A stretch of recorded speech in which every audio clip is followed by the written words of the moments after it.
BYD build your dreams இந்த வார்த்தைகள் இப்போது உலகம் முழுக்க கவனிக்கக்கூடியதாக மாறி இருக்கிறது. ஒரு நிறுவனத்தினுடைய பெயர் தான்.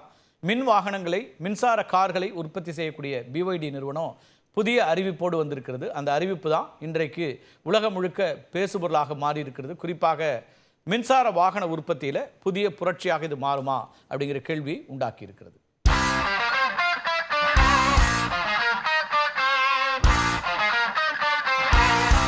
பில்ட் யுவர் ட்ரீம்ஸ், BYD அப்படின்ற இந்த வார்த்தைகள் 3 எழுத்து அப்படிங்கிறது மின்சார வாகனங்கள் உற்பத்தியில் மிக முக்கியமான இடத்தை பெற்ற ஒரு நிறுவனம். சீனாவை சார்ந்தது. அமெரிக்காவினுடைய எலான் மஸ்கினுடைய டெஸ்லாவை போன்று அதற்கு இணையான ஒரு வர்த்தகத்தை கொண்ட ஒரு நிறுவனம் BYD. மின்சார வாகனங்கள் அதிகமாக பயன்பாட்டுக்கு வரக்கூடிய இந்த காலகட்டத்தில் இப்போ நம்ம இந்தியாவில், தமிழ்நாட்டில், சென்னையில் நம்ம மஹிந்திரா அண்ட் மஹிந்திராவுடைய அந்த மின் வாகனங்களை பற்றியெல்லாம் பார்த்துருக்குறோம். அப்படி மின்சார வாகனங்கள் மீது அதிக ஈர்ப்பு வரக்கூடிய காலகட்டங்களில் BYD நிறுவனம் ஒரு பெரிய முக்கியமான அறிவிப்பை கொடுத்திருக்கிறது. புதிய 2 வாகனங்களை அவங்க மார்ச் 25ஆம் தேதி மார்க்கெட்டில் விடுறாங்க. இந்த நிறுவனம் 1000 கிலோவாட் வரை பேட்டரி சார்ஜிங் வேகத்தை கொண்ட முழு மின்சார கட்டமைப்பான ஆல் எலக்ட்ரிக் ஆர்கிடெக்சர் சூப்பர் பிளாட்ஃபார்மை அறிமுகப்படுத்தியுள்ளது. இதில் என்ன இருக்குது அப்படின்னு கேட்டிங்கன்னா, 1000 கிலோவாட் சார்ஜிங் திறனுடன் உருவாக்கப்பட்டுள்ள இந்த சிறப்பு அமைப்புங்கிறது 5 நிமிடங்களில் காரோட பேட்டரியை முழுமையாக சார்ஜ் செய்திடும். நீங்கள் ஒரு பெட்ரோல் அல்லது டீசல் நம்ம ஃபில் பண்ணுற அந்த நேரத்தில் காரை சார்ஜ் பண்ணிக்க முடியும் அப்படிங்கிற அந்த அளவுக்கு வேகமாக வந்திருக்கிறதுனால இது உலகம் முழுக்க மிக முக்கியமாக ஆச்சரியமாக கவனிக்கப்படக்கூடிய செய்தியாக மாறி இருக்கிறது. 5 நிமிடத்தில் நீங்கள் சார்ஜிங் செய்துட்டிங்கன்னா அந்த காரோட ரேஞ்ச் என்ன இருக்குது அப்படின்னு கேட்டால் 470 கிலோமீட்டர் வரைக்கும் அந்த ரேஞ்சு, அதாவது ஒரு முறை சார்ஜ் செய்தால் 470 கிலோமீட்டர் வரைக்கும் பயணிக்க முடியும். ஒரு SUV வெஹிக்கிளை அவங்க அறிமுகப்படுத்துகிறாங்க. BYDக்கு போட்டி நிறுவனமாக இருக்கக்கூடிய டெஸ்லாவுடைய தற்போதைய சார்ஜிங் கெப்பாசிட்டி என்ன தெரியுமா? 500 கிலோவாட். அவங்களுடைய சார்ஜிங் ஸ்பீடு 500 கிலோவாட் தான் இருக்குது. சூப்பர் சார்ஜர்களை நாம் உருவாக்கி வச்சுருக்கோங்கிறது தான் டெஸ்லாவுடைய சிறப்பம்சமாக இருந்தது. எலான் மஸ்கனுடைய பெருமையாகவும் அதுதான் இருந்துச்சு.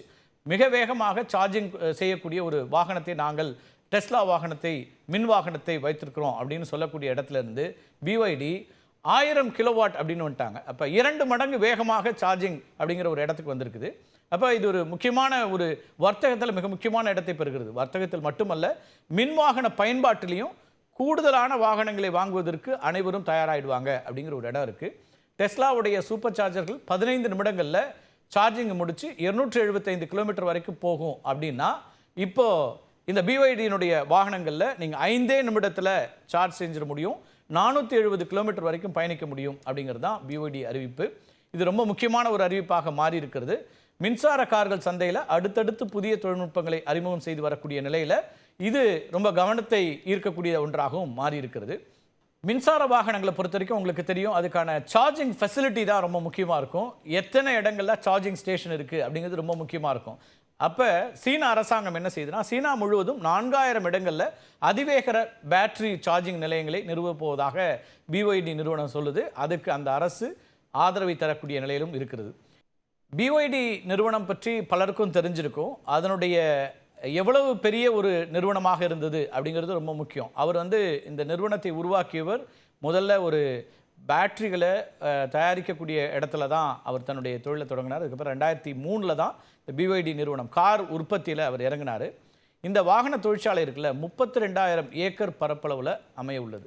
அப்படின்னா நீங்கள் பாருங்கள், 32,000 ஏக்கர் அப்படிங்கிறது எவ்வளவு பெரிய இடமாக இருக்கும் அப்படின்னீங்கன்னா, இது 8 பகுதிகளாக கொண்ட இந்த கட்டுமான பணிகள் இப்போ நடைபெற்று இருக்குது. 32,000 ஏக்கர் பரப்பளவு என்பது அமெரிக்காவினுடைய சான் பிரான்சிஸ்கோவை விட பெருசு. ஒப்பீட்டளவில் சான் பிரான்சிஸ்கோ 30,016 ஏக்கர் பரப்பளவையே கொண்டது. அப்படின்னா பாருங்கள், அதை விட கூடுதலான இடத்துல இந்த உற்பத்தி மையத்தை BYD தொடங்குகிறது. அதே போல் கூடுதலான பணியாளர்களையும் வைத்திருக்கிறது BYD. கடந்த பிப்ரவரி மாதத்தில் தான் அவங்களுடைய 60,000 பேர் புதிதாக பணிக்கு எடுத்தாங்க. இன்னும் கூட 20,000 பேரை பணியமர்த்துவதற்கு இந்த நிறுவனம் திட்டமிட்டிருக்கிறது. சர்வதேச அளவில் BYD நிறுவனத்தினுடைய கார்கள் விற்பனை முன்பை விட பல மடங்கு அதிகரித்திருக்கிறது. இதை நான் முன்னாடியே குறிப்பிட்டேன்.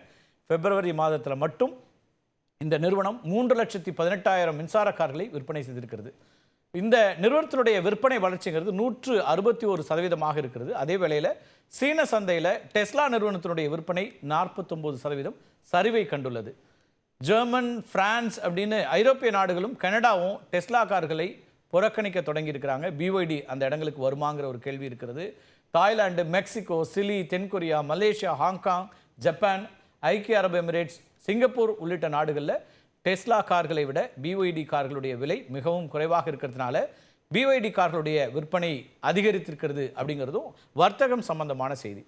இப்போ இந்தியாவில் இது சாத்தியமா அப்படிங்கிற ஒரு கேள்வி இருக்கிறது. இந்திய சந்தையில் பிஒய்டி கார்கள் இந்த 1000 கிலோவாட் இருக்கக்கூடிய இந்த கார்களை அறிமுகப்படுத்தினால் 5 நிமிடங்களில் நம்ம சார்ஜிங் ஃபெசிலிட்டி செய்திட முடியுமா அப்படிங்கிற கேள்வி முன்வைத்தால் அது இப்போதைய நிலையில் சாத்தியமில்லை அப்படிங்கிற தகவல்களை இங்கே இருக்கக்கூடிய ஆட்டோமொபைல் இண்டஸ்ட்ரியினுடைய எக்ஸ்பர்ட்ஸ் குறிப்பிட்றாங்க. ஏன்னா இந்தியாவை பொறுத்த வரைக்கும் இப்போது இருக்கக்கூடிய சார்ஜிங் கெப்பாசிட்டிங்கிறது 3.3 கிலோவாட்லேருந்து 200 கிலோவாட் வரைக்கும் தான் நாம் இப்போ சார்ஜிங் செய்கிற அளவுக்கு கிரிட்லேருந்து நமக்கான பவர்ஸ் கொடுக்க முடியும். 1000 கிலோவாட் சார்ஜிங் அப்படிங்கிறதுக்கான அந்த ஃபெசிலிட்டிஸை நாம் இன்னும் உருவாக்க வேண்டியிருக்கிறது அப்படிங்கிறது தான் இந்தியாவில் இருக்கக்கூடிய சூழலாக இருக்கிறது. ஒருவேளை பிஒய்டியினுடைய இந்த 1000 கிலோவாட் சார்ஜிங் அந்த பவர் இருக்கக்கூடிய ஃபெசிலிட்டியோட எஸ்யூவி வந்தாலும் கூட இங்கே அந்த சார்ஜிங் என்பது அதற்கான கால அளவு என்பது கூடுதலாகத்தான் இருக்கும். இப்போதைய சூழலில் நாம் இன்னும் கூடுதலான சார்ஜிங் ஃபெசிலிட்டிஸை சீனாவில் இவங்க பிஒய்டி நிறுவனம் தான் உருவாக்குறாங்க. அதே போல் தேவையின் அடிப்படையில் அல்லது மக்களுடைய எதிர்பார்ப்பின் அடிப்படையில் கூடுதலான மின்வாகனங்கள் வரும்போது சார்ஜிங் ஸ்டேஷன்ஸும் கூடுதலாக வரலாம். அதே போல் இந்த கெப்பாசிட்டியும் இன்க்ரீஸ் ஆகிறதுக்கான வாய்ப்புகள் இருக்குது. இந்திய சந்தையிலும் மின்வாகனங்களுடைய அந்த பங்குங்கிறது அதிகரித்து கொண்டே இருக்கிறத பார்க்குறோம். இதுவும் கூடுதலாக இருக்கிறது. வரும் காலம் ஒருவேளை மின் வாகனங்களுக்கான காலமாக மாறுகிறதா அப்படிங்கிறதையும் உற்று நோக்க வேண்டியிருக்கிறது.